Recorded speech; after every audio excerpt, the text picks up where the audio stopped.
உட்பட குமரி மாவட்டத்தில் பல்வேறு இடங்களில் பக்ரீத் சிறப்பு தொழுகை நடைபெற்றது.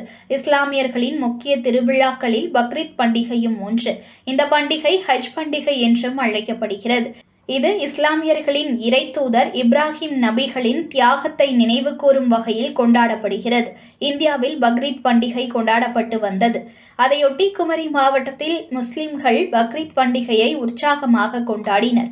நாகர்கோவில் இளங்கடை புதுத்தெரு அஷ்ரப் பள்ளிவாசலில் நேற்று காலை நடந்த பக்ரீத் சிறப்பு தொழுகையில் ஏராளமான ஆண்களும் பெண்களும் கலந்து கொண்டனர். பின்னர் ஒருவருக்கொருவர் பக்ரீத் வாழ்த்துக்களை பரிமாறிக்கொண்டனர்.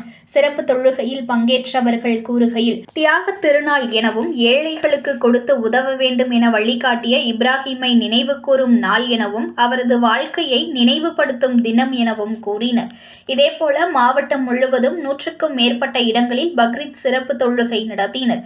இதிலும் ஏராளமான பெண்கள் பங்கேற்றனர். உலகத்தினுடைய எல்லா பகுதிகளிலும் வாழுகிற எல்லா மக்களுக்கும் ஈதுல் அத்ஹாவினுடைய நல்வாழ்த்துக்களை கோட்டார் இளங்கடை முஸ்லிம் சமுதாய ட்ரஸ்டின் சார்பாக தெரிவித்துக் கொள்கிறோம்.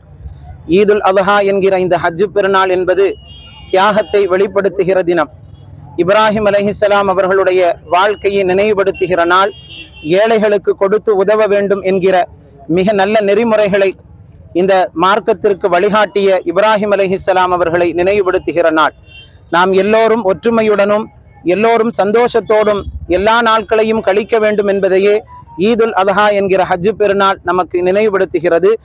கண்மணி நாயகம் ஸல்லல்லாஹு அலைஹி வஸல்லம் அவர்களும் இந்த ஹஜ்ஜத்துல் விதா என்கிற கடைசி ஹஜ்ஜில் உரை நிகழ்த்துகிற பொழுது உலக மக்கள் முஸ்லிம்கள் மற்றும் மதத்தை சார்ந்த எல்லோ சகோதரர்களும் ஒன்றிணைந்து வாழ வேண்டும் என்கிற உயர்ந்த நடைமுறையை தான் போதித்தார்கள்.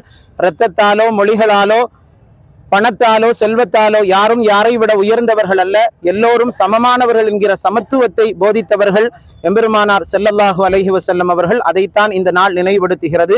ஆகவே உலகத்தில் வாழுகிற எல்லா மக்களோடும் இணைந்து சந்தோஷத்தோடு எல்லா நாட்களும் வாழுகிற நல்ல அருளை இறைவன் நம் அனைவர்களுக்கும் தந்தருள் புரிவானுகிற என்கிற பிரார்த்தனையோடு நிறைவு செய்கிறேன். செய்திகளை உடனுக்குடன் தெரிந்து கொள்ள லைக் பண்ணுங்க, ஷேர் பண்ணுங்க, சப்ஸ்கிரைப் பண்ணுங்க, மறக்காம கமெண்ட் பண்ணுங்க.